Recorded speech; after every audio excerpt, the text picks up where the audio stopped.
Bom dia, bom dia! Semana novinha aí pra gente fazer um monte de coisa legal. Estamos agora na nossa semana de revisão, agora é oficial. Eu sei que você já levou a sua revisão para casa e você já respondeu a sua revisão no seu caderno, já colou, já tá tudo organizado, né? Então, hoje nós vamos começar a fazer a nossa correção da nossa revisão. Isso mesmo! Então, muito bom dia, que a nossa semana seja uma semana abençoada, né? Nós estamos essa semana e na próxima semana no nosso lockdown. O que isso significa, hein, gente? Tá todo mundo agora no 100% online, isso mesmo. A gente não vai mais nos encontrarmos lá na nossa escola, na terça e na quinta. Não vai acontecer mais isso. Nós vamos ter aulas virtuais, assim como você tem comigo, né? Com todas as nossas disciplinas.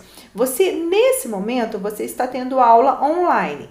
História, geografia e ética, aqui comigo, né? Segunda, quarta e sexta. O que acontece agora nessas 2 semanas, hein? Terça e quinta, ao invés de você ir lá para a escola para suas aulas presenciais nas disciplinas de português, matemática, ciências e inglês, você vai ter essas aulas aqui também na nossa sala virtual. Então, você vai acessar o seu link, né? Todos os dias pela manhã, assistir as suas aulas, fazer as suas atividades, né? Fotografar e enviar para a professora. Se for história, ética e geografia, você vai mandar para mim. Se for português, matemática, ciências, inglês e artes, você vai mandar para a professora Samara. Certo? Combinado? Então tá. Segunda-feira, aula de história, não é isso? Então, vamos corrigir a nossa revisão de história. Eu preciso que você preste bastante atenção nessa correção. Se tiver qualquer coisa errada na sua revisão, você vai apagar e refazer, mas você vai prestar atenção, porque não precisa necessariamente você escrever exatamente igual eu estou colocando aqui, né? Se você respondeu corretamente, tudo certo. Tá? Mas uma coisa que eu fiquei muito chateada que eu tenho que falar aqui com vocês, antes de iniciarmos a nossa revisão. Eu andei olhando alguns cadernos, alguns livros e não gostei nada do que eu vi. Nada mesmo. Eu não gostei de muita letra, né? Organização, tem aluno que não está fazendo margem no caderno, tem aluno que não está caprichando na letra, fazendo letra de qualquer jeito, né? Não está organizando. Eu enviei para vocês aqueles adesivos, né? Para vocês recortarem, colar no caderno, de história, atividade, alguns desenhos sobre a pré-história. A grande maioria não colou e eu não estou gostando nada do que eu estou vendo, nem nos livros e nem nos cadernos. E eu quero lembrar uma coisa muito importante para vocês. Nas nossas aulas de história, geografia e ética, o seu caderno ele vale 2 pontos. 2 pontos na nossa média final, na nossa média bimestral. Então, para aqueles meninos que não fizeram nada do jeito que eu pedi, né? Não fez margem, a letra tá de qualquer jeito e não tá com organização, letra muito feia, eu vou ter que usar esse termo. Não é muito pedagógico, mas a realidade é essa, né? Então, eu preciso que vocês mudem esse caderno. Eu vou enviar para vocês. Quando a gente sair do período da avaliação, né, nós vamos colar aí o nosso segundo bimestre, a divisão para o segundo bimestre. E eu quero que a partir do segundo bimestre tudo isso mude, tá? Que vocês comecem de fato a organizarem esse caderno da forma que deve ser, porque vocês não podem esquecer que vocês já estão no 4º ano, isso mesmo. E a organização agora é com você, né? Então, eu não quero saber mais de caderno bagunçado, não quero saber de caderno sem margem, não quero saber de letra feia, né? Tem muita letra que eu não consegui nem entender o que está escrito lá naquele caderno e nem no livro, né? Não fecha o O, não faz o contorno das letras do jeito que tem que ser feitas, e se continuar dessa forma, vai ter que começar a fazer muita caligrafia para melhorar isso tudo. E o problema não é só como faz a letra, né? O problema também está no desleixo, na falta de organização. E vocês não podem esquecer que o trabalho de vocês é o que mesmo, hein? Qual que é a profissão de vocês? Ser estudante. É fazer isso com o quê? Com capricho, com vontade, ter disciplina, ter organização. E se você não faz isso direito, isso vai refletir onde? Na sua nota, no seu processo de aprendizagem. Então, vamos mudar isso, tá? Eu não quero mais, a partir do segundo bimestre, eu não quero mais caderno do jeito que eu peguei aí, tá? Nem caderno, nem livro, certo? Combinado? Combinado, né? Então tá, a conversa agora foi séria, né? Então eu quero que vocês prestem bastante atenção nisso, certo? Então, gente, nós vamos começar hoje nós vamos fazer a nossa revisão de história, passo a passo, do exercício 1 até o final, até o 36, eu acho, né? Na nossa revisão. Você vai prestar atenção nessa correção, você vai corrigir tudo aquilo que deve ser corrigido na sua revisão. Se tiver com letra feia, se tiver desorganizado, você vai organizar. E depois de finalizada a nossa aula, você vai tirar foto da sua revisão toda, do seu caderno, né, que você respondeu no caderno, e vai me enviar para eu saber se realmente você corrigiu, tá certo? Então, desse jeito que vai acontecer hoje. Na quarta-feira, nós vamos ter aulas aqui, segunda, quarta e sexta, comigo, né? Com a professora Samara, terça e quinta. Na quarta-feira, nós vamos corrigir geografia, revisão de geografia. E na sexta-feira, nós vamos corrigir ética, certo? Combinado? Então tá. Pegue a sua revisão, pegue o seu caderno, né? Porque a sua revisão tá colada lá no caderno. Então, pegue o seu caderno de história. E eu preciso só do caderno de história? Não, eu preciso do livro de história também. E todas aquelas folhas avulsas que nós entregamos aí durante o primeiro bimestre. Para responder a revisão, eu falei isso anteriormente. Quais seriam, né, as suas fontes de pesquisa? Caderno, livro, videoaula, isso mesmo. Tudo isso, né, você vai usar como o quê? Como fonte de pesquisa para responder a revisão. Teve muita gente que falou para mim assim, Max, tem muita pergunta aqui que não está no meu livro. Claro, não é só o livro que é fonte de pesquisa.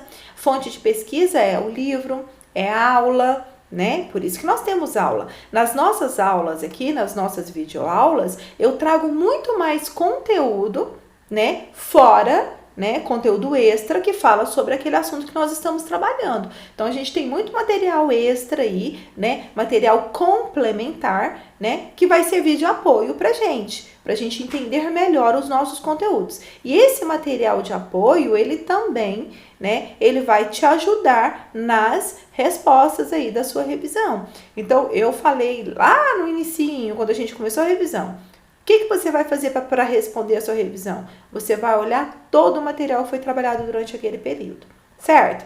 Então, vamos lá, né? Agora pronto. Já pegou aí o seu caderno? Então, vamos lá? Vamos começar? Bora ser feliz, porque estudar é muito bom, muito bom.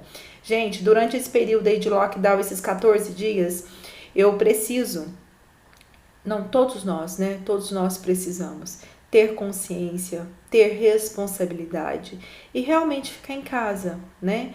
Realmente ficar em casa, realmente cuidar, porque a situação tá de um jeito que não tá tendo saída, a gente não tem mais saída, né? Que não seja ficar em casa e nos proteger e proteger o próximo.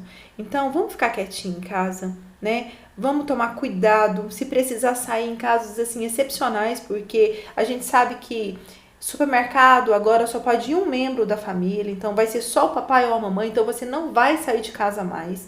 Você nem pode sair de casa mais, né, durante esse período.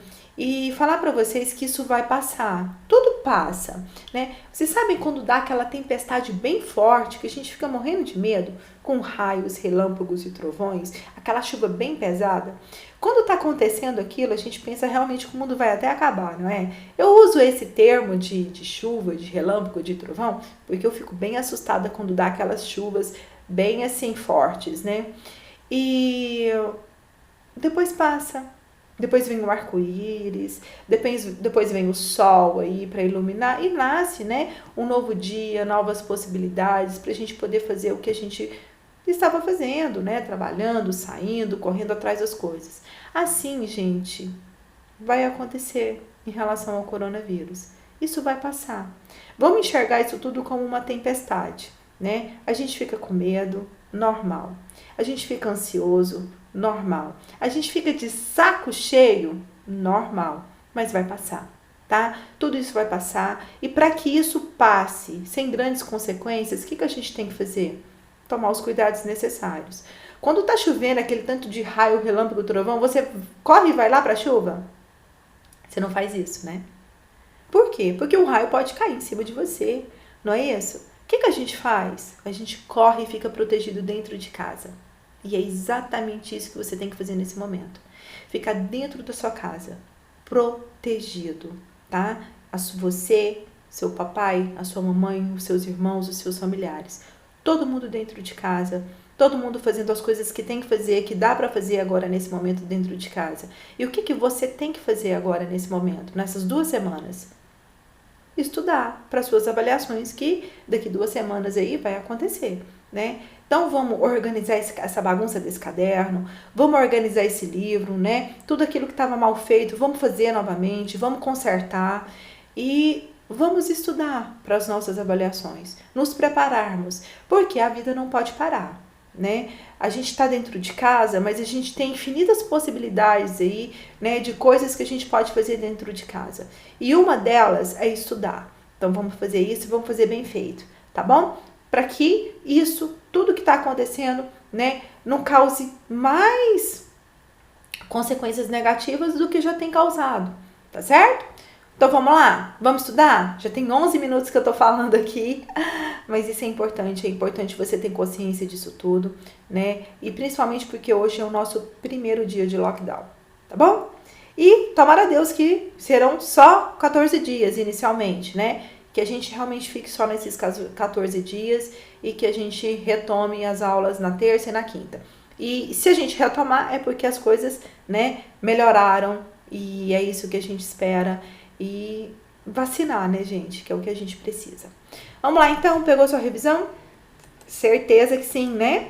Então, eu vou usar o meu superpoder de ficar pequenininha e ficar aqui no cantinho pra gente começar a nossa aula de hoje. Revisão de história. O formato tá um pouquinho diferente que tá aí na sua revisão, porque eu transcrevi, digitei toda essa revisão aqui nesse formato, porque ele fica mais bacana, tá? Pra gente poder ir trabalhando. Então, vamos lá, gente. Revisão de história, 4º ano. Número 1. Onde surgiram os primeiros seres humanos e o que justifica essa teoria? Gente, vamos lembrar o que a gente estudou, né? Isso aí tem lá no nosso livro de história. Lembra que eu falei para você pegar também o livro de história? Então tá. Nós temos aqui o nosso livro de história. Isso mesmo. E você sabe que lá no nosso livro, a gente falou lá nos primórdios da humanidade, que tá bem lá no inicinho, né, do nosso livro, que a gente falou sobre o quê? Sobre primórdios da humanidade na página 6 aí do seu livro. A gente falou como e onde surgiram, né, os primeiros seres humanos, não foi isso? E a gente sabe que por meio de registros históricos, que os primeiros seres humanos, eles apareceram através dos fósseis encontrados, os fósseis mais antigos, que os primeiros seres humanos, eles apareceram lá na África, não é isso? Lá no continente africano. Então, onde que surgiram os primeiros seres humanos? E como que justifica? Os primeiros seres humanos surgiram na África e a justificativa é que os fósseis mais antigos, né, que foram encontrados com as características, né, do crânio, as características mais antigas, que a gente já viu isso lá na nossa videoaula também, foi onde foram encontrados esses fósseis? Na África. Então, isso que justifica a teoria. Bora responder, então? Então, vamos lá. Ó, os primeiros seres humanos surgiram no continente africano. Essa teoria justifica-se por meio dos fósseis mais antigos serem encontrados lá. Então, foi isso. Não foi exatamente isso que a gente estudou? Então, tá. Foi isso que você respondeu? Sim ou não? Não? E se foi parecido com isso?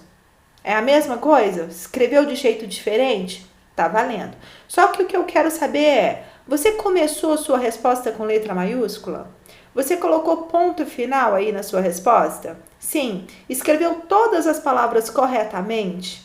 Pontuou a sua resposta da forma correta? Então tá. E a sua letra? A sua letra tá igual tá aqui a minha? Bem legível? Para qualquer pessoa, para que qualquer pessoa leia e entenda o que você escreveu? Não? Não tem nada disso? Então você vai apagar e vai refazer. Por quê? Porque eu vou precisar da foto, né? Eu falei para vocês, na hora que acabar a videoaula, eu quero que vocês façam um registro, né, da sua correção e me enviem. Então eu vou ficar sabendo se realmente você corrigiu ou não, se está tudo ok, tá bom? Vamos lá! Número 2. O que é o gênero homo? Homo. De onde que veio isso, esse termo homo? Nós estudamos muito isso, né, nas nossas aulas, no nosso livro. O homo, ele veio para classificar o homem, né? O primeiro homem. Então aí a gente sabe que a gente teve lá nas nossas explicações Homo sapiens. Lembra disso?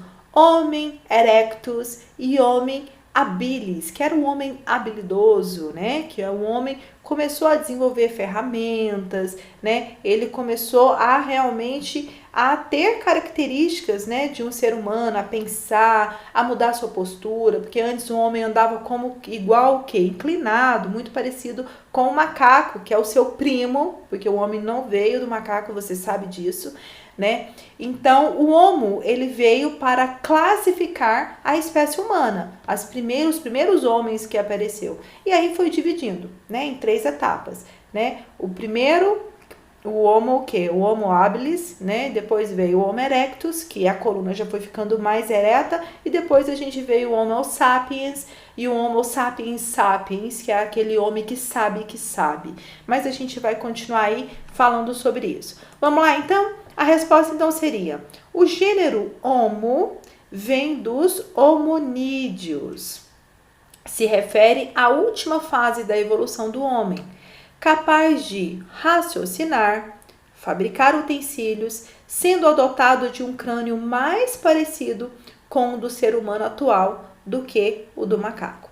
A gente sabe, a gente estudou isso, que os primeiros fósseis encontrados, né, lá na África, e que é a questão anterior aí que nós vimos, ele fala muito do formato do crânio, né? O primeiro formato do crânio, né, do Homo habilis ou do homem neandertal, o crânio parecia muito com o crânio de um macaco, né? E depois esse crânio foi se modificando de acordo com a evolução, né, os hábitos do Homo, né, do homem. Então, isso foi refletindo o quê? No crânio. Isso foi percebido nos fósseis encontrados posteriormente, tá? Que o crânio foi sofrendo modificações por conta dos costumes que foram se modificando.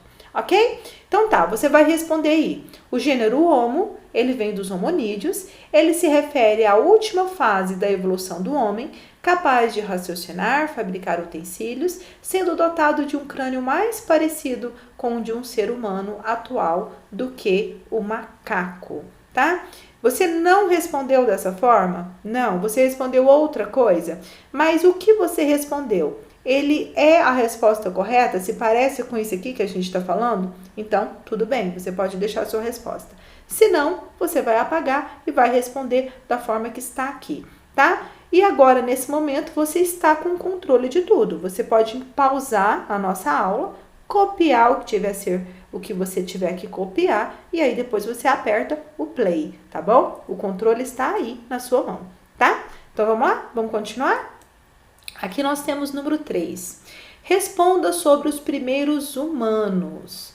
Como se alimentavam, como se comunicavam e como eram as suas moradias.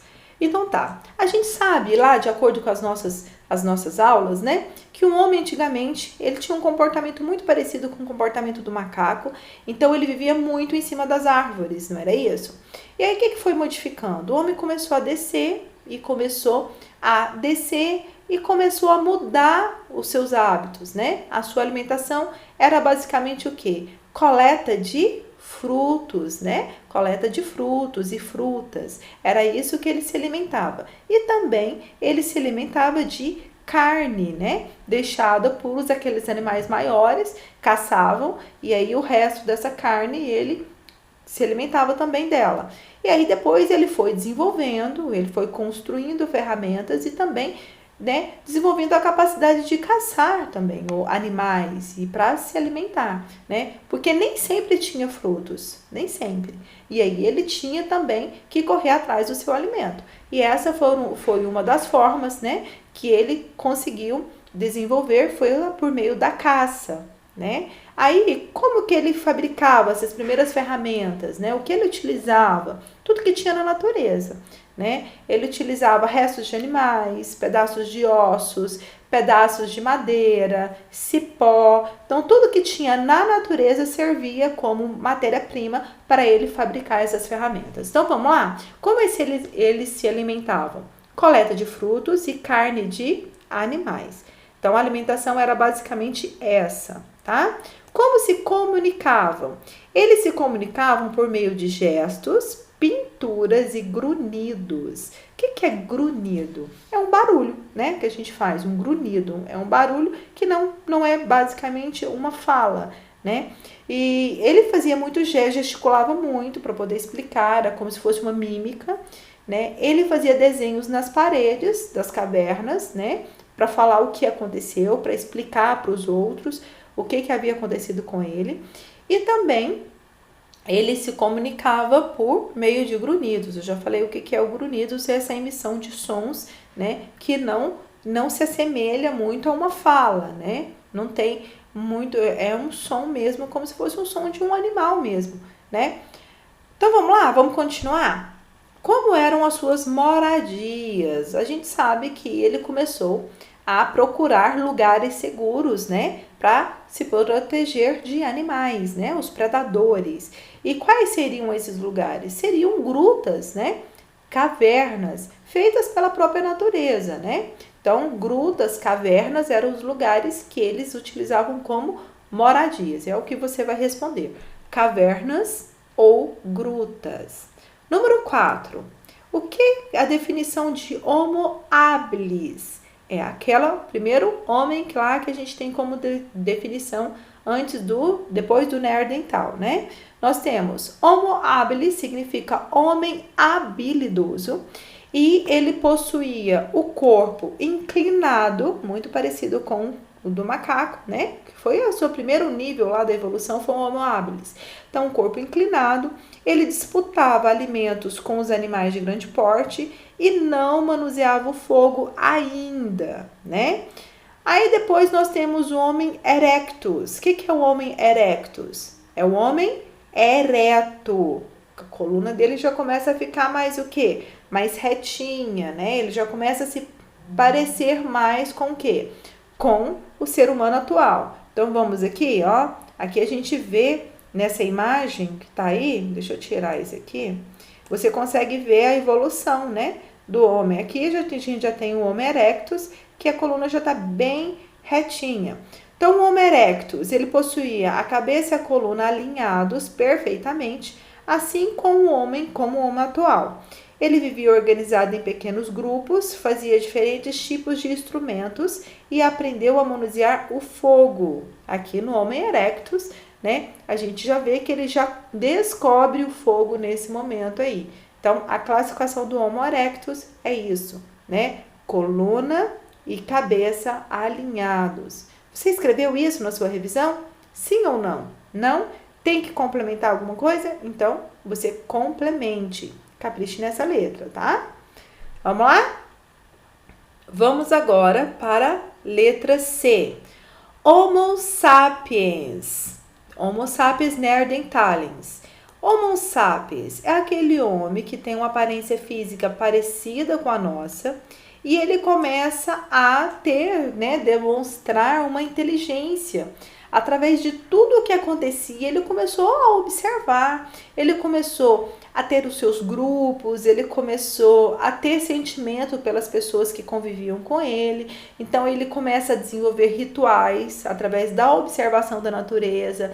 Então ele começa a enterrar as pessoas queridas, né, os seus mortos, e ele começa também a fazer oferendas, né? Ele acreditava que se ele fizesse oferendas para o céu, para a lua, ele conseguia realmente, né, ter o quê? Uma vida melhor, né? E então ele começava a contar com a ajuda dos deuses da natureza. Então ele começa a entender o ambiente que ele vive e com isso ele começa a desenvolver uma cultura, né? Digamos, não é isso? Uma cultura, uma religião, né? Ele começa a acreditar nisso. Então aqui nós temos o Homo sapiens neanderthalensis. E aqui nós temos o Homo sapiens sapiens. O que é o Homo sapiens sapiens, gente? O Homo sapiens sapiens é aquele homem que ele já está muito evoluído, né? Ele já está bem parecido, né, com o homem atual. Ele começa a desenvolver técnicas de agricultura, né? Ele começa a aprender a utilizar o fogo. Ele descobre o fogo anteriormente, mas ele não consegue, né, a utilizar esse fogo de uma maneira correta. E agora ele começa a ter um controle maior desse fogo. Então ele começa também, conhece a agricultura através da observação. E a gente até viu que isso aconteceu até mesmo pelas mulheres, né? A agricultura ela foi descoberta pelas mulheres, que eles começaram a observar que a semente que caía ali, ela virava uma árvore que posteriormente dava um fruto. E aí começou também o processo de sedentarismo. O homem deixa de ser nômade. O que é ser nômade? Aquele que vai ficar mudando de lugar o tempo todo em busca de quê? De alimento.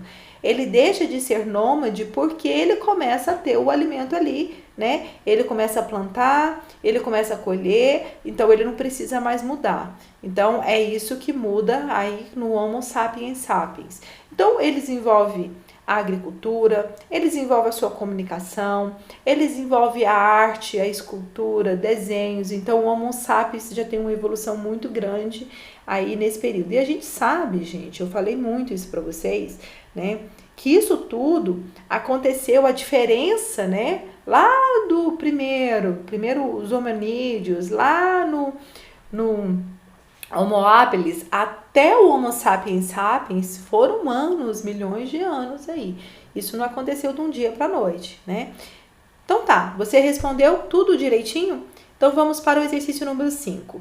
Como o ser humano chegou na América? América é o lugar onde que nós estamos, né? Você sabe disso. O continente africano, ele tá lá em cima, ele tá bem longe. A gente tá aqui na América do Sul, mais embaixo. Nós temos a América do Norte também. Mas, da África, para chegar aqui na América, o que tem? Tem que ser atravessado um oceano. A gente sabe disso, não é isso? Mas, o que acontece, gente? Como que isso aconteceu? Né? Como que um homem chegou na América? Porque com os registros, né, os registros históricos que nós temos aí, o homem chegou na América antes, né, da possibilidade dele desenvolver grandes embarcações, que essas embarcações que seriam necessárias para enfrentar um oceano todo, para chegar até a América.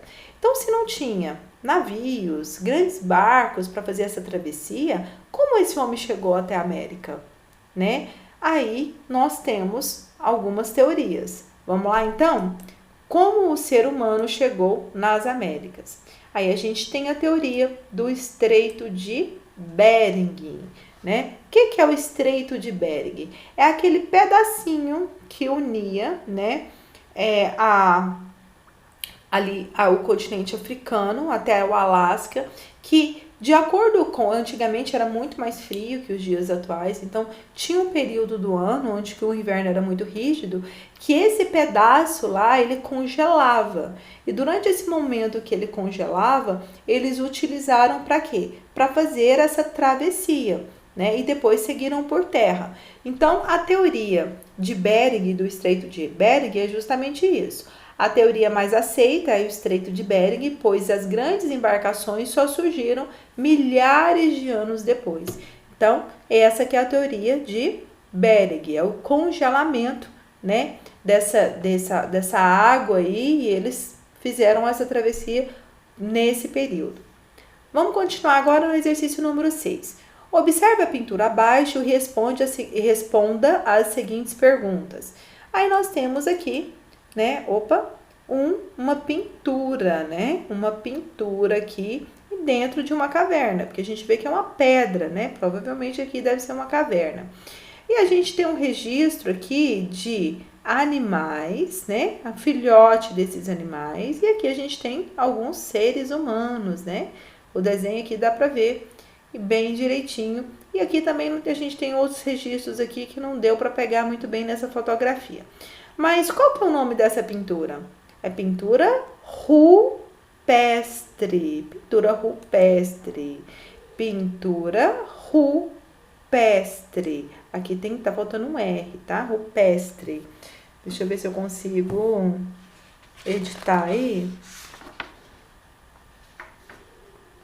Eu não consigo editar porque tá na tela aberta, tá? Mas aí você arrume aí. Pintura rupestre, tá bom? Vamos para a letra B. Quem foi que desenhou aí? O homem. Isso mesmo. O homem habilis, né? Que ele começou a desenvolver essa técnica de pintura rupestre nas cavernas porque era uma forma de comunicação. O que ela simboliza? Ela simboliza o dia a dia dos povos antigos, não é isso? O que acontecia ali diariamente era uma forma dele contar, né? Contar para as outras pessoas que viviam ali junto, né? O que estava acontecendo. Então, o que simboliza? O dia a dia dos povos antigos, tá bom? Onde ela foi desenhada? Cavernas e grutas. Então, você vai colocar nas cavernas e grutas. Número 7. O que mudou após a descoberta do fogo? Após a descoberta do fogo. Quando os primeiros humanos descobriram como fazer fogo, a vida se tornou muito mais fácil em vários aspectos. Eles se reuniam em torno das fogueiras para se aquecer, conseguir luz e proteção. Usavam o fogo para cozinhar, o que lhes deu mais calorias do que comer alimentos crus difíceis de mastigar e digerir. Gente, o que mudou depois do fogo? Então, essa resposta ela fala direitinho, né, o que a gente deve colocar. O fogo, naquela época, o inverno era muito mais rígido, então eles passavam por momentos muito difíceis, né, por conta do frio. Eles utilizavam as peles dos animais, né, para fazer roupas, para se aquecerem, e o fogo também ele teve essa utilidade para aquecê-los durante esse frio aí. E também para espantar, né, os animais, também durante a noite para se proteger, para eles saberem o que estava acontecendo, para cozinhar alimentos, porque nem sempre, igual eu falei anteriormente, tinham frutos disponíveis, né? Então eles tinham que caçar. Então comer carne crua não era muito bom, né? E eles faziam muito mais força no maxilar, porque a carne crua ela é muito mais rígida, ela é muito mais dura. E com a descoberta do fogo, foi isso que foi acontecendo as mudanças até no próprio maxilar, né, do homem. Por quê? Porque ele deixou de fazer aquele movimento, né, que ele fazia para mastigação dos alimentos mais duros, porque a carne cozida ela fica mais macia, então ela fica mais fácil de ser mastigada e até mesmo de ser digerida, né, dentro do estômago. Então, tá bom. Vamos agora, 8. Quais os benefícios da descoberta do fogo? Quais benefícios a descoberta do fogo trouxe para os seres humanos? Não só do Paleolítico, mas também dos dias atuais. Então tá. A descoberta do fogo, ela foi importante por tudo isso, né, que nós falamos na questão anterior, mas nos dias atuais, né, o que isso mudou também? A descoberta do fogo, ela mudou muita coisa, gente, principalmente não só a descoberta, mas o controle do fogo, né, posteriormente, né, o fogo, ele serviu para a nossa evolução para muitas coisas, né, como fonte de energia. Então, vamos lá. O fogo tornou-se vital para o aquecimento e como fonte de luz. Lembra que nós não tínhamos energia elétrica, né? Energia elétrica, ela foi muito depois que a gente descobriu a energia elétrica. Então, como que era durante a noite nas casas? Né? Tinha os lampiões, tinha as lamparinas que eram acesas Então foi por meio da descoberta do fogo. Então o fogo ele era uma fonte de luz, não é isso? Para as cidades que foram se formando posteriormente, né? Para as casas. Então ela foi muito importante nesse momento dessa forma. E depois ela foi útil também para cozinhar, né? O gás de cozinha ele veio muito depois. Então tinha os fogões, fogão a lenha. Então o fogo ele servia para quê? Para cozinhar alimentos. É isso? E nos primeiros lugares onde o homem estabeleceu, a falta de provas da existência do fogo sugere que esses povos se alimentavam de carne crua. Eu já falei isso anteriormente.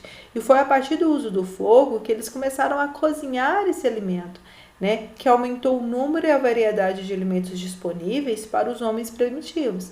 Igual eu falei para vocês, nem sempre tinha frutos e frutas, né? Então eles precisavam caçar também para não morrer de fome, né? Então a descoberta do fogo facilitou muito isso, porque quando eles tinham que comer carne de animais por meio da caça, eles começaram a cozinhar esses alimentos e o alimento passou a ficar o quê? Mais possível, né? De ser comido, porque comer uma carne crua sem tempero era muito complicado. Eu creio que sim. Então vamos lá? Vamos agora para o exercício número 9. Vai acompanhando aí, tá? Se você não terminou as questões anteriores, o que você vai fazer? Pausar, tá? Será que seríamos capazes de viver até hoje sem essa descoberta maravilhosa? Justifique. O que você acha, gente? Agora é uma resposta pessoal. Você acha que a gente seria capaz de viver no mundo atual sem o fogo? Né? Que o fogo ele realmente foi fundamental para a gente? Como seria se o fogo não tivesse sido descoberto? Né? Como nós estaríamos hoje? Eu quero saber da sua opinião em relação a isso. Né? O que você acha que poderia acontecer se o fogo não tivesse sido descoberto?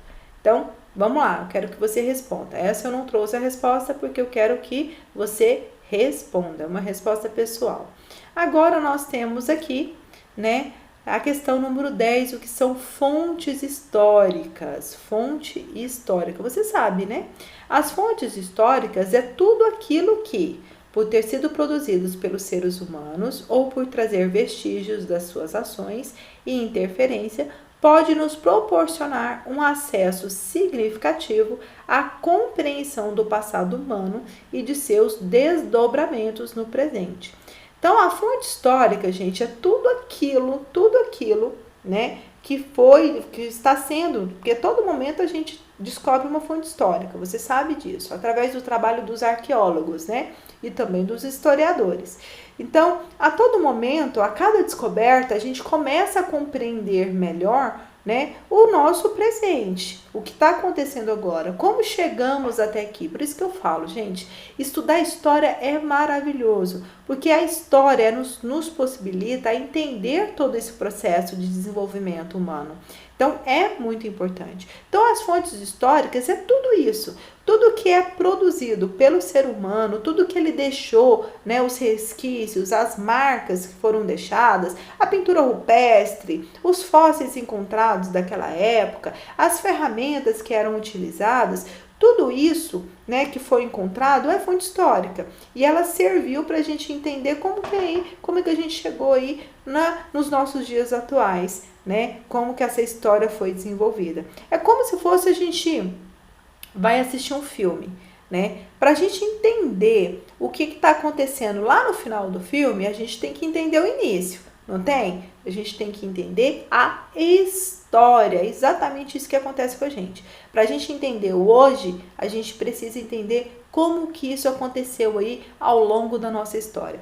Por isso que a gente estuda história, tá? Então, fonte histórica é tudo aquilo que, por ter sido produzido pelos seres humanos ou por trazer vestígios de suas ações e interferência, pode nos proporcionar um acesso significativo à compreensão do passado humano e de seus desdobramentos no presente, certo? Vamos lá, vamos para o questão 11. O que são fontes materiais e dê 5 exemplos. A gente sabe que as fontes, elas podem ser divididas em materiais e imateriais. Materiais é tudo aquilo que a gente pode pegar, matéria, o próprio nome fala, né?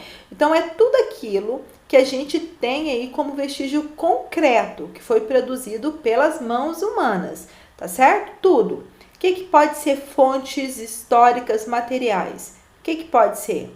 Pode ser fósseis, instrumentos antigos, né? Ferramentas de caça, roupas, construções, tudo aquilo que foi produzido pelo ser humano de concreto. Então é isso que você vai colocar aí. Então, fontes materiais são todos os vestígios concretos deixados pelos seres humanos daquela época, tá? Quais são os exemplos que você pode dar? Ferramentas antigas, né? Obras, fotos, filmes, porque a gente não precisa falar de fonte histórica também, só as antigas, né? A todo momento nós estamos produzindo o quê? Fontes históricas, né? A gente está vivendo a história, não está? Tudo aquilo que está acontecendo com a gente aqui hoje, né, vai servir como fonte histórica, tudo isso que a gente está produzindo, notícias, tudo isso, ela vai servir como fonte histórica para as pessoas do futuro. Sabe disso, não sabe? Então, fonte histórica é tudo isso. Então, é foto, é livro, é documento, relatos, tá. Aí, a gente divide, igual eu falei para vocês. A fonte histórica, ela pode ser tanto material quanto imaterial. Material é tudo aquilo que é de concreto. Então, a gente acabou de responder a questão número 11. E a fonte imaterial? O que é imaterial? A fonte imaterial é tudo aquilo que a gente não tem de concreto, né? Mas que serve como história. Por quê? Porque alguém falou, né? Contou. Então, a fonte histórica pode ser, imaterial. No caso das fontes imateriais, estamos falando diretamente de testemunhos obtidos de pessoas que viveram certo acontecimento histórico, ou mesmo lendas e histórias que fazem parte da cultura oral de um povo. A gente consegue ver muito essas fontes históricas imateriais nas tribos indígenas. Vocês sabiam disso? As tribos indígenas, a gente tem o pajé, né? Lá, que é a pessoa mais idosa de uma tribo indígena. O pajé, ele sabe de tudo que acontece, né, durante o curso da história daquela tribo ali. Ele é o mais antigo, então ele sabe. Ele sabe como curar uma doença, né? Ele conhece vários tipos de planta. Ele conhece como que acontece a mudança das estações, né? Então, assim, é uma pessoa mais experiente. Mas como que é transmitido isso para as pessoas que vão nascendo aí, as próximas gerações? Através de histórias contadas, né? Através de testemunhos. E essas histórias contadas e esses testemunhos, elas são o quê? Fontes históricas e materiais. Então, escrevendo isso, colocando isso no papel, é exatamente o que está escrito aqui. No caso das fontes imateriais, estamos falando diretamente de testemunhos obtidos de pessoas que viveram certo acontecimento histórico, ou mesmo lendas e histórias que são parte da cultura oral de um povo, ok? Foi mais ou menos isso que você colocou aí na sua resposta? Então, tá tudo certo, tá bom? Cuidado com a pontuação, cuidado com a ortografia e cuidado com essa letra também, principalmente, tá? E outra coisa muito importante, na hora da avaliação, se tiver uma letra lá, escrita, e eu não compreender o que está escrito, porque a letra não é legível, né? Não dá para ler, aí eu vou ter que colocar errado. Então, melhore essa organização e essa letra, tá? Vamos lá. Número 13, questão 13 aí. Quais as fontes históricas consideradas as mais importantes para os historiadores? Gente, tem diferença entre fonte histórica material e imaterial? Diferença de importância para o historiador? O que vocês acham? Já falamos sobre isso, né? Não tem diferença de importância. Elas são importantes iguais, né? Porque as duas, elas relatam, elas fazem a gente entender, né, as duas fontes de como tudo aquilo aconteceu. Então, os relatos orais, eles são fundamentais também, né, para compreendermos a história, porque nem tudo ficou registrado. Então, há diferença para os historiadores de fontes materiais e imateriais? Não. As duas fontes são importantes igualmente. Então, vamos lá? Todas as fontes, históricas, são importantes para a construção da nossa história, tanto a material quanto a imaterial, certo? 14. As fontes históricas podem ser agrupadas em 4 categorias. Quais são elas? Aí a gente tem lá no nosso livro: documento, objeto arqueológico, coleção e tradição oral. Tá bom? Tá? Documento, objeto arqueológico, coleção e tradição oral. São essas 4 categorias. O que são objetos arqueológicos? O que é objetos arqueológicos, gente? É tudo aquilo que é encontrado pelos arqueólogos, né? Tudo aquilo. Então, é qualquer objeto feito ou modificado por um humano numa cultura arqueológica que dê evidência da atividade e da vida do homem. Então, todo objeto encontrado pelos arqueólogos, né? Tudo aquilo que foi encontrado são considerados objetos arqueológicos, tá? Então, tá bom. Próximo, 16. O que é tradição oral? Tradição oral. Vocês sabem o que é tradição oral? Ela pode ser considerada como fonte histórica? Tradição oral são as fontes imateriais. Você sabe disso. São o quê? São os depoimentos, os relatos, as histórias, né? Elas são consideradas fontes históricas? Sim, são fontes históricas e materiais. Então, vamos responder? São os depoimentos, os áudios, as gravações e até o conhecimento do senso comum, especialmente as informações que passam de geração para geração. Então, e elas são consideradas como fontes históricas? Sim, são fontes históricas e materiais. Você pode colocar isso também, tá? Sim, são fontes históricas e materiais. Nós já estudamos fonte histórica. Número 17. Onde as fontes históricas, elas são armazenadas? Onde que elas são armazenadas? Nos museus, bibliotecas, pinacotecas, hemerotecas, audiotecas, videotecas, mapotecas. A gente já estudou isso, né? Os museus, você já foi em algum museu? Já. Aqui em Goiânia nós temos alguns museus, né? Lá também a gente pode ter acesso a várias fontes históricas materiais, né? Porque elas estão lá no nosso museu. Ele conta um pouquinho, né? O nosso museu, da história da nossa região, da história aqui do nosso estado, né? Porque tem um museu de história natural da humanidade, é um museu maior, né? Que traz fontes históricas materiais, né? Que diz respeito ao desenvolvimento da humanidade. E tem museu de história natural, tem vários tipos de museus diferentes, né? Que falam, né, sobre alguns aspectos, né, do nosso desenvolvimento histórico aí. O nosso museu aqui em Goiânia, ele conta um pouquinho, né, desse processo histórico aí do nosso estado, né, da nossa cidade. Então, ele fala um pouquinho da nossa região, tá? E bibliotecas, você sabe que são o quê? São os livros que são arquivados, né? Então, você já conhece todas essas fontes históricas aí. Se você respondeu de forma diferente, se não coincide com o que está escrito, você vai dar uma pausa aqui no nosso vídeo e vai responder a sua questão 17 da forma correta, certo? Agora, nesse período da revisão, a gente também está fazendo o quê? A gente está estudando, você sabe disso, né? Então, é importante que você acompanhe essa aula com atenção, por isso que eu estou explicando cada questão. Por quê? Porque isso vai cair na prova. Então, é um momento que você não está fazendo só a correção da revisão, você está estudando junto comigo, tá bom? Vamos lá, vamos para a página, exercício 18, o que são fatos históricos. Eu dei até uma folha avulsa aí sobre fatos históricos para você, que você colou aí no seu caderno. Então, fatos históricos são aqueles fatos ocorridos que ficaram marcados na história. Ou seja, são fatos que vão ficar marcados na história para sempre. Exemplo, o descobrimento do Brasil, as revoluções. Então, tudo isso é fato histórico, tá?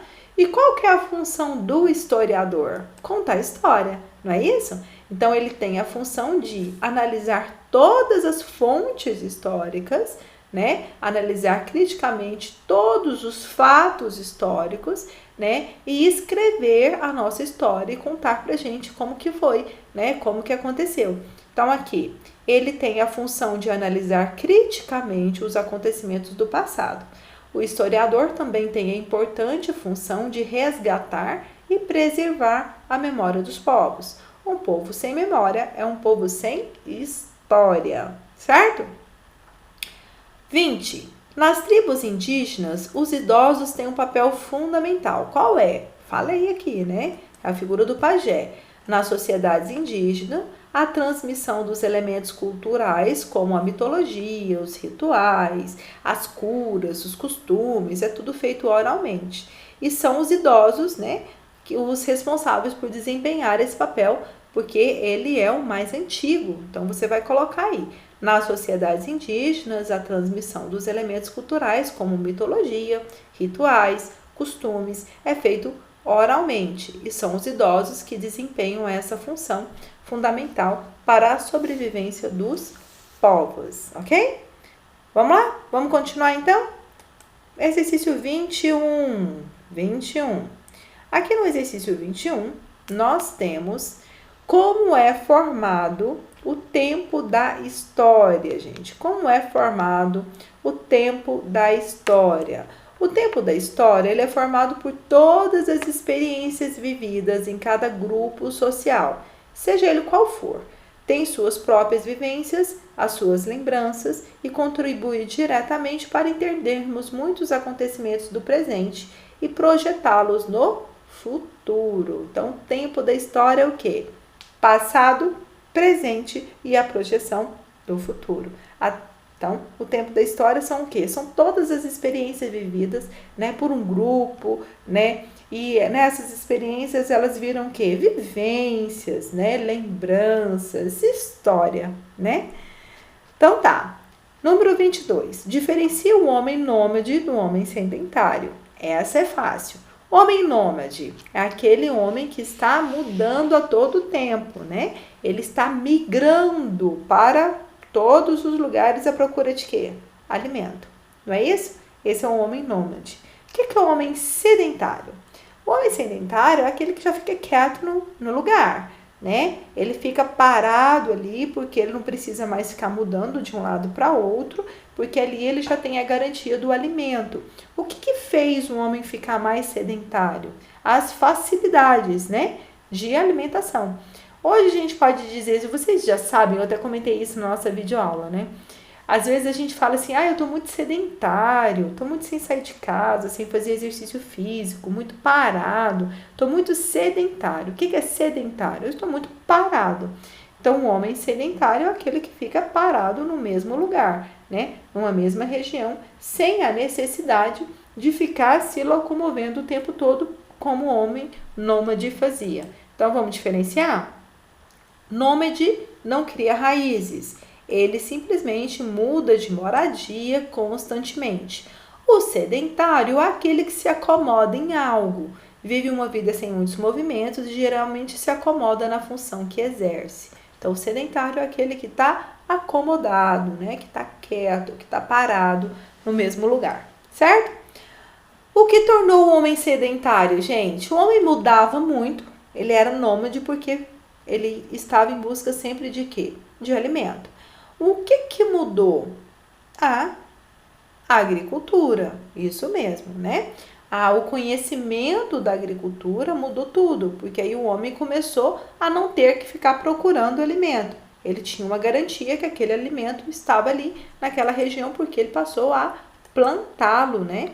Então, o sedentarismo caracterizou o humano a partir do período pré-histórico conhecido como Neolítico. Isso aconteceu lá no Neolítico. Você sabe que a gente estudou 3 períodos. Paleolítico, período inicial, né? Descoberta do fogo, morava nas cavernas, o homem desceu das árvores. Neolítico, descoberta do fogo no Neolítico, desculpa. Neolítico, descoberta do fogo, né? Tudo vai mudando. e também a descoberta da agricultura, foi lá no Neolítico. Depois do Neolítico a gente tem o que, gente? Idade dos metais, né? Então tá, no Neolítico ele descobre a agricultura e aí o que acontece? O homem começou a passar a ser sedentário, né? Então o que foi providenciou, o que propiciou o sedentarismo foi a agricultura. É o que você vai escrever aí na sua revisão. 24. Quais as principais mudanças ocorridas no Neolítico? Neolítico, quais foram as principais mudanças? A agricultura, que a gente acabou de falar, né? Que mais, gente? O homem aprendeu a manusear melhor o fogo, ele descobriu o fogo lá no Paleolítico, mas quando ele não sabia manusear o fogo, né? E ele aprendeu a manusear esse fogo lá no Neolítico. Então tá, as principais transformações ocorridas no período Neolítico foi a descoberta da agricultura, a criação de ferramentas mais sofisticadas, o domínio de novas técnicas produtivas na agricultura e o maior controle sobre o fogo. E surgiram também as primeiras aldeias, né? As pequenas cidades, foi surgindo. Então, isso tudo foram as principais mudanças ocorridas no período Neolítico. Então, você vai colocar isso aí, certo? Vamos agora para a questão 25. A agricultura mudou a vida do homem, tornando-o sedentário e fez surgir as primeiras aldeias e moradias. Como elas eram? As moradias eram feitas de palafitas, né? O modelo era de palafitas e também o que? Era também feitas de pedras, né? E eles colocavam também as casas furavam um buraco, vocês viram, eu trouxe algumas fotos aqui nas aulas, e essa colocava pedras, né, em volta dentro do buraco. Por que fazia o buraco? Para proteger de quê? Para proteger das ventanias, né, as ações da natureza. Então vamos lá. Uma aldeia de agricultores era composta aproximadamente de 300 habitações, 30 habitações, compostas por casas feitas de palafitas, né, que é um material encontrado na natureza, que é madeira, folhas, né, ou pedras escavadas no chão, que era ela dentro do buraco. Eu trouxe foto aqui lá na nossa videoaula, tá? Número 28. Como aconteceu a divisão do trabalho, gente? A divisão do trabalho acontecia como? Com o surgimento da agricultura, nós tínhamos uma composição familiar de quê? Mulher, homem e criança. Não era basicamente isso? Então, se era basicamente isso, cada um exercia uma função diferente aí, né? Na divisão do trabalho, eles começaram a dividir as funções, né? O homem arava a terra, a mulher plantava, as crianças colhiam junto com as mães. Então, o dia começou a dividir o trabalho. Então, a divisão do trabalho, ela aconteceu basicamente na agricultura. Então, a divisão do trabalho surgiu com o avanço da agricultura, onde o trabalho começou a ser dividido entre homens, mulheres e crianças, certo? 29. Como se deu a evolução da agricultura e o que os agricultores faziam com os alimentos excedentes? O que aconteceu? O homem ele começou a desenvolver técnicas para o plantio, né? Ele começou a usar a força dos animais para arar a terra. Arar era muito difícil, então ele começou a criar uma forma, né, de colocar os animais para fazer o arado. Ele começou a desenvolver técnicas de irrigação, de levar água, né, até onde eles plantavam.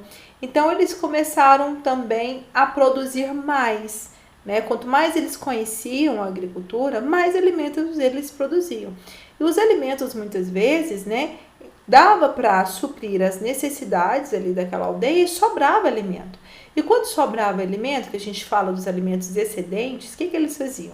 Eles pegavam esses alimentos e trocavam, né, por outra coisa. Então, aquelas pessoas que trabalhavam na agricultura, elas tinham os alimentos. Tinha as pessoas que domesticavam animais, né, que trabalhavam com animais. Então, eles tinham a carne, né? Tinha outras pessoas, cada um começou aí surgiu o escambo. O que é o escambo? É a troca, né? A troca de quê? De alimentos, troca de carne, troca de suprimentos, o que eles tinham lá para trocar. O escambo, então, basicamente a troca. Foi aí que começou a surgir o quê, gente? Começou a surgir o comércio. Então, vamos lá? A evolução aconteceu com o surgimento de técnicas de irrigação, adubos e arados com auxílio de animais. Os alimentos excedentes eram trocados por artigos que eles não produziam. Essa é a 29, tá? Se você não terminou ainda, você pode me colocar aí, pausar e terminar, tá? Ou corrigir se for necessário. Vamos agora para a questão número 30, o que é escambo? Acabei de falar, né? O escambo é a troca, né? E como que ele surgiu? Basicamente, quando começou a ter os alimentos excedentes. Então, vamos lá. Escambo é uma atividade de troca que era utilizada quando ainda não havia sistema monetário. O que é sistema monetário?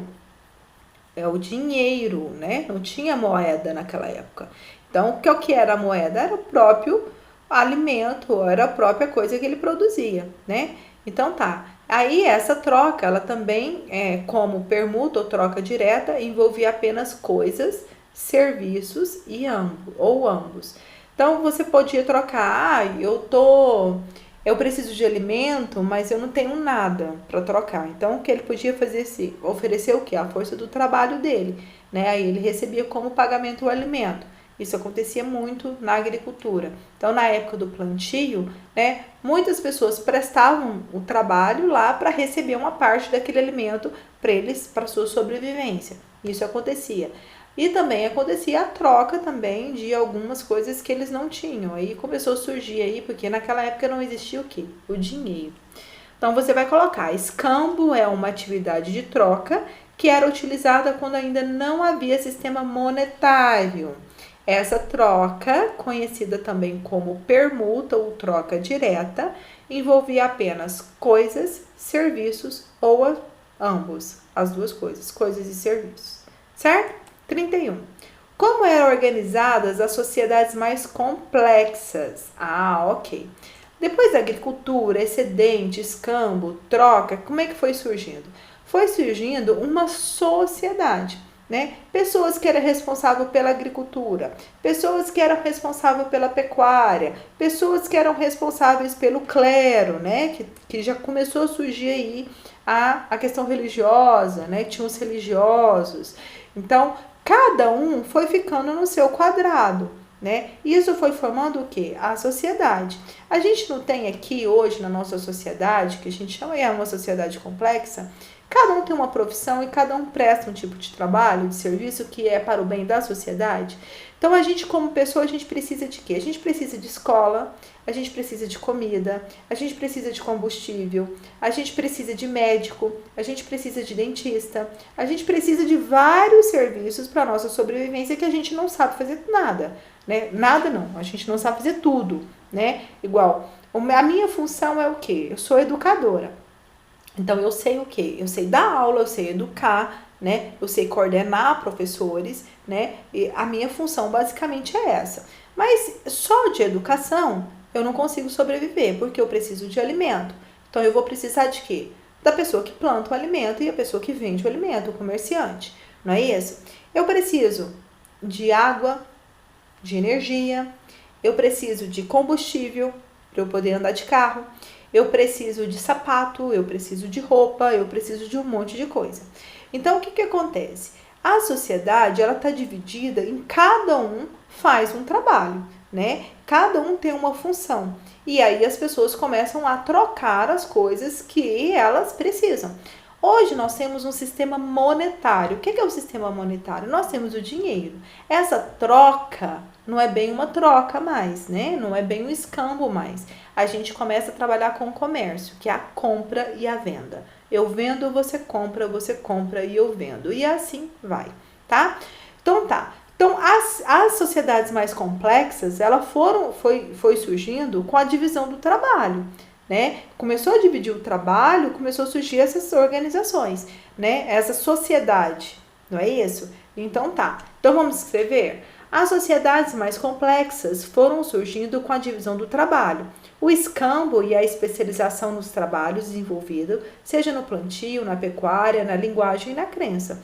É exatamente isso que aconteceu, certo? 32. Qual foi o primeiro metal a ser fundido pelos seres humanos no período conhecido como Idade dos Metais? Ah, muito bem. Aqui a gente já está chegando lá na Idade dos Metais, né? A Idade dos Metais foi praticamente a última atividade que nós trabalhamos, né? A última foi o tempo, a Idade dos Metais. Foi a nossa última aula, né? A Idade dos Metais, a gente viu que o homem já descobre o metal e com fogo ele começa a derreter esse metal e ele vê que esse metal, após derretido, ele pode criar várias formas, né?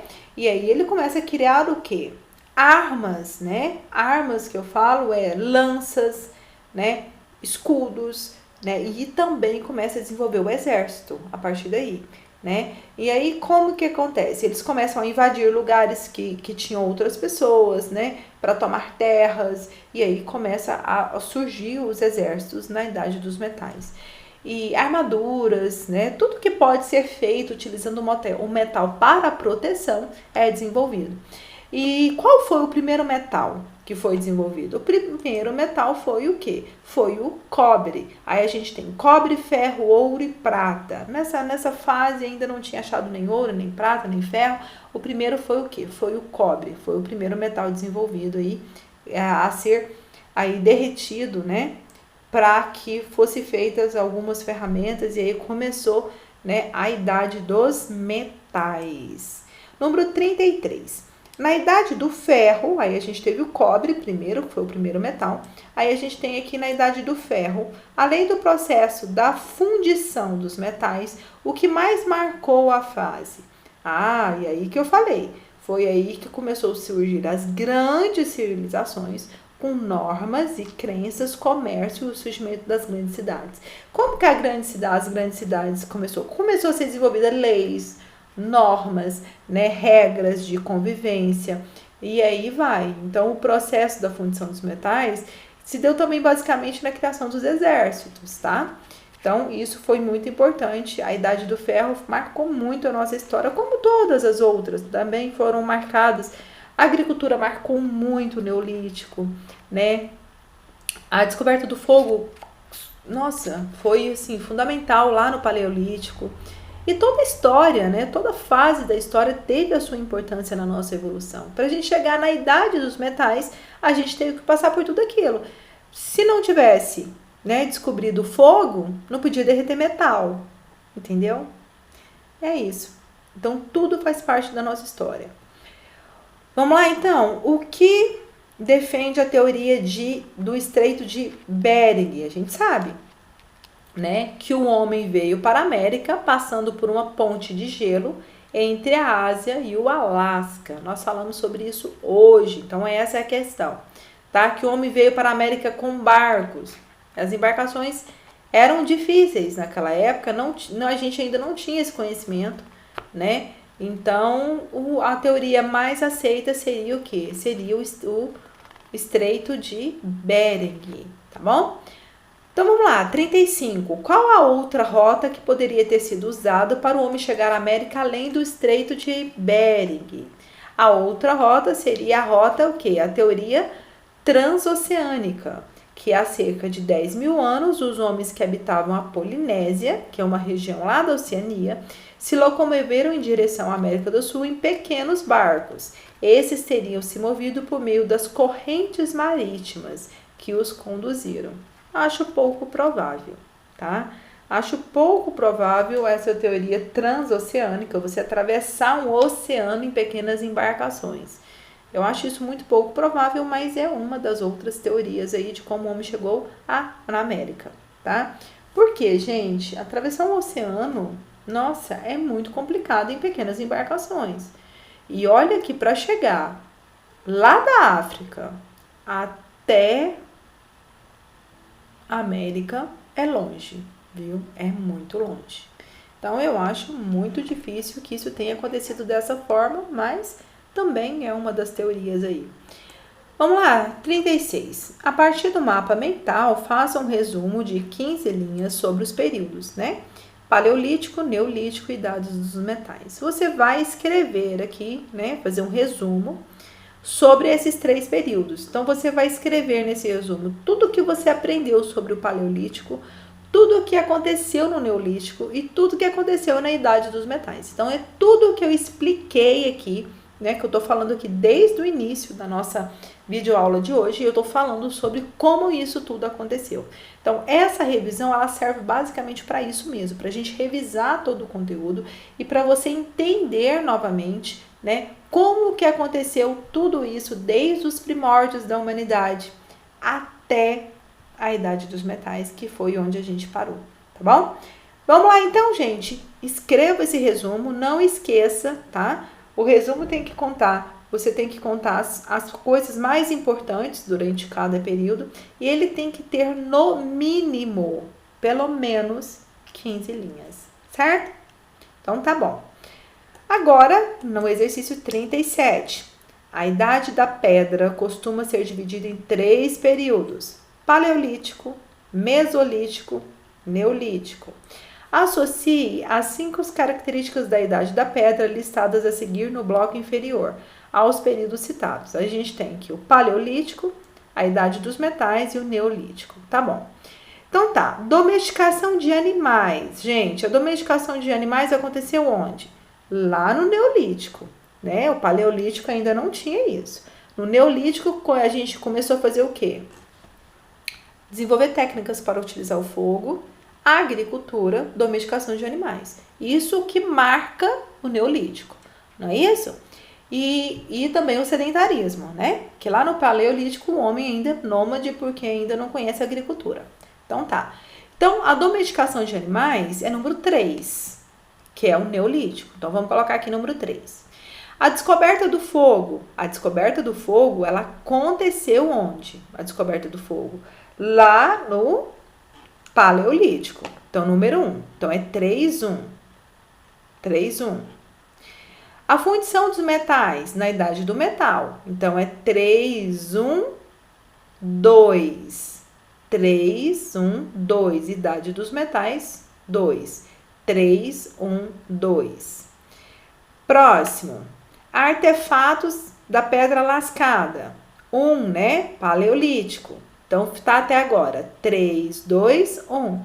A difusão da agricultura aconteceu lá no Neolítico. 3, 1, 2, 1, 3. Qual que é a letra da sequência certa? Letra A. Marca aqui letra A. Aqui tá grifado é, mas não é. Tá errado. Letra A, tá? 3, 1, 2, 1, 3. Ficou assim.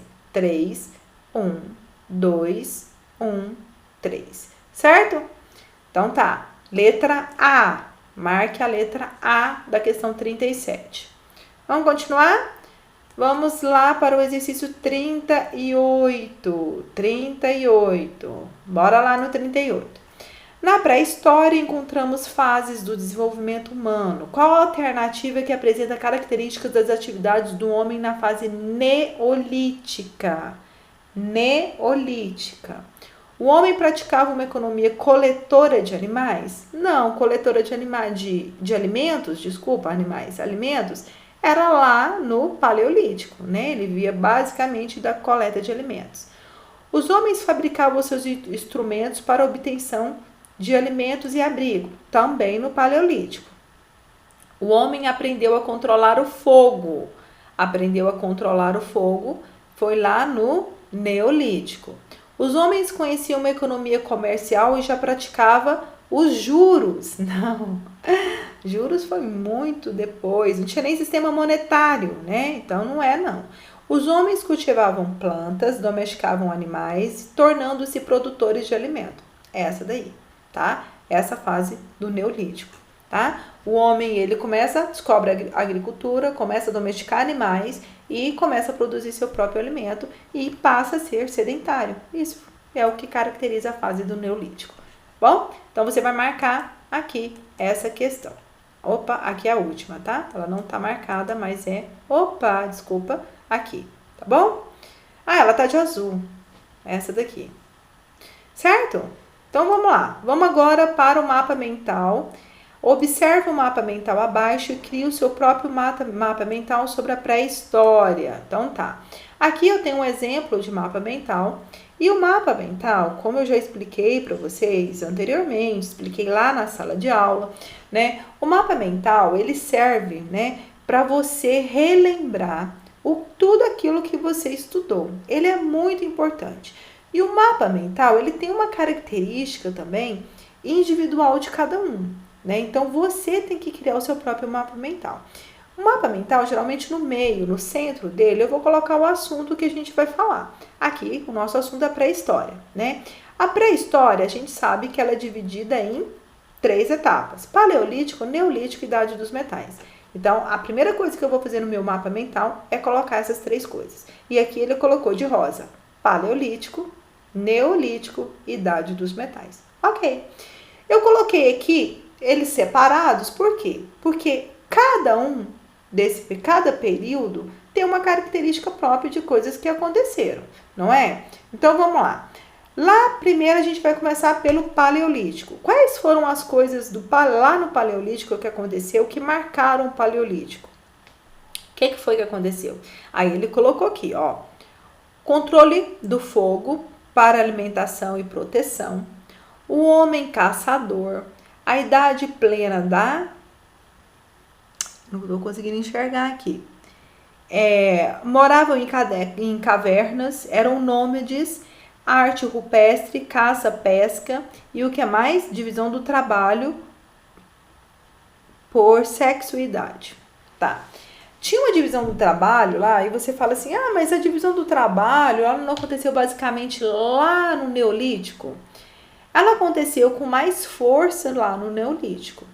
Mas lá no Paleolítico já tinha uma divisão de trabalho dentro ali daquela comunidade que eles viviam. Se é que a gente pode chamar de comunidade, porque o homem, como ele era mais forte, né, ele era responsável pela caça, ele ia e caçava. E a mulher, como era mais frágil fisicamente e também por conta dela ter que cuidar dos filhos, né, porque ali a gente já tinha, né, a mulher ela era reprodutora, né? Então, ela era responsável para criar, amamentar, cuidar do filho. Então, ela tinha mais essa função, mais de ficar mais quieta e o homem ia atrás do alimento. Mas ela também buscava o alimento através das coletas dos frutos, né? Ela também tinha essa função. Então, a divisão do trabalho, ela surgiu também lá no Paleolítico, mas ela intensificou, né? Uma divisão mais, assim, elaborada. Ela aconteceu basicamente lá no Neolítico, com o desenvolvimento da agricultura, tá bom? Então, aí você vai colocar aqui, Paleolítico, as características do Paleolítico. O homem vivia da caça, coleta de frutos e da pesca. O que mais? Descoberta do fogo. O que mais? Desenvolvimento da arte, né? Através de quê? Das pinturas, né? Das cavernas. Como é que chama essa pintura? Rupestre. Então, isso aqui que você vai colocar lá no Paleolítico. Aí, Neolítico. O Neolítico aconteceu muita coisa. O que é? Desenvolvimento da agricultura, sedentarismo, controle do fogo, inícios das sociedades complexas, né, surgiu lá, divisão do trabalho, muita coisa aconteceu no Neolítico. Então, você vai puxando as setinhas do Neolítico e vai contando tudo que você sabe sobre o Neolítico, tudo que a gente viu. Tem muita coisa acontecendo no Neolítico, muita coisa, tá? Então, você vai colocando aí. E aí tem, né? Aí tem aí explicando, também teve a evolução das ferramentas, idades do metal, idade do metal, o que aconteceu lá na idade do metal? Aparecimento de cidades aconteceu no metal, fortalecimento e criação de um exército surgiu lá, que é mais? Idades dos metais, fundição do cobre, começou na idade dos metais, que é mais? Especialização da mão de obra, do trabalho. E aí tem o surgimento das sociedades também complexas. Isso tudo foi lá na idade dos metais, certo? Então, tudo isso, gente, você vai colocar aí no seu resumo, que são as coisas importantes que aconteceram aí, né? E o escambo também, né? Começou a surgir também com a agricultura, lá no Neolítico, né? A gente começa a surgir aí o escambo, né? Que é a troca dos alimentos excedentes. Isso tudo você vai colocar aí e vai montando o seu mapa mental. Quero foto dele, tá? Pode me mandar. Agora, vamos fazer um resumão para a gente entender tudo isso que nós falamos. A gente está estudando o que, gente? Pré-história. Pré-história. Quais foram os períodos que nós estudamos? Paleolítico, repita comigo. Paleolítico, Neolítico, Idade dos Metais. 3 períodos, certo? Paleolítico era a idade da pedra lascada, controle do fogo, aconteceu lá no Paleolítico. O homem era coletor de alimentos, né? Os primeiros rituais começou a acontecer lá no Paleolítico. O homem era caçador também, caçava e pescava. Os primeiros instrumentos era feito de quê? Madeira, pedra e ossos, né? Tudo que ele tinha lá. Ele era nômade, nomadismo porque ele vivia migrando de um lugar para outro em busca de alimento e não tinha classe de sociedade. Não existia isso, certo? Isso foi no Paleolítico. Neolítico, a gente chama também, não é pedra lascada, agora a pedra começa a ser polida, né? Começa a evoluir aí. Invenção da roda, foi uma coisa muito importante. Coletores e agricultores, começa a desenvolver a agricultura. Aperfeiçoamento dos rituais, os rituais que começaram a ser desenvolvidos lá no Paleolítico, né? Eles são aperfeiçoados aqui no Neolítico. Caçadores e criadores, eles caçam, mas eles começam a desenvolver a pecuária, né? Começam a criar animais. Aperfeiçoamento dos instrumentos. Cerâmica, começa a trabalhar com a cerâmica. O homem passa a ser sedentário, fica quieto no lugar. Sociedades sem classes, ainda sem classes, né? E lá na Idade dos Metais a gente já tem uma divisão da sociedade, né? Aqui, Idade dos Metais. Transição à história, né? E aí a gente tem aqui registros de escritos, classes sociais, surgimento do comércio, né? Aqui começa a escrita, tá? Começa a desenvolver a escrita, aqui na Idade dos Metais. Tem divisão de classes, surgem as classes complexas. Comércio, né? Começa a acontecer o escambo. Aí a gente já tem aqui um estado foi criado e a gente começa a ter civilizações. A Idade do Metal também começa a surgir as primeiras cidades, né? E aí a gente começa na Idade do Metal pelo cobre, depois o bronze, depois chega-se ao ferro, né? E assim a gente finaliza o nosso resumo da nossa aula de hoje e finalizamos a nossa revisão, a correção de toda a nossa revisão. O que eu preciso que você faça? Corrija tudo aquilo que deve ser corrigido. Se tiver com a letra feia, desorganizada, organize o seu caderno, tá? E registre tudo isso e me mande as fotos, tá? De tudo isso que nós fizemos aqui hoje, tá bom? A revisão já está prontinha, corrigida, só você estudar para sua avaliação, que vai acontecer quando acabar o lockdown, esses 14 dias, a gente tem aí a semana da revisão. São 2 semanas de revisão, a semana da avaliação, não da revisão. Revisão é agora. Certo, gente? Ok? Te encontro novamente na quarta-feira, na nossa revisão de geografia. Se prepare, tá bom? Então tá. Até quarta-feira, organize tudo e envie as fotos, tá? Tudo isso faz parte dos 2 pontos da média. Então, mande aí as fotos. É necessário que você mande a foto de tudo aquilo que nós corrigimos aqui hoje para eu saber se realmente você fez a sua correção. Ok? Bora lá então? Descansar, né? 1h30 de aula praticamente. Então tá. Tchau, gente. Obrigada. Até quarta-feira. Beijo grande.